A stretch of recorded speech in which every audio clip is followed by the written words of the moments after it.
What a match for RCB team.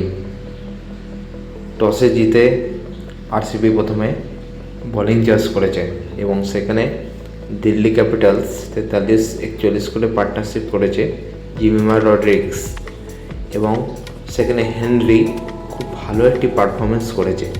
তারপরেও 204 run target দিয়েও তারা জিততে পারলো না। সেখানে স্মৃতি মন্দনার টিম এবং জিওর্জিয়া ভল দুজনের পার্টনারশিপে আরসিবি টিম জিতে গেল এবং যেভাবে খেলাটা চালু করেছিল, যেভাবে তাদের ইনিংসটা চালু করেছিল, একদম পুরো ম্যাচটাকে হাতে এনে দিয়েছে টিম আরসিবি। জর্জিয়া বলে আউটের পরে তারপরে রিচা ঘোষ তারপর আউট হয়ে যায়।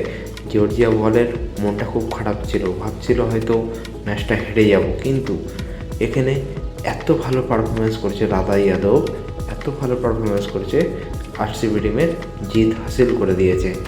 আর এই ম্যাচের নায়িকা জিওর্জিয়া ভল এবং স্মৃতি মান্দানা, হ্যাঁ, আর একজন প্লেয়ারকে ম্যাচের নায়িকা বলা যেতে পারে।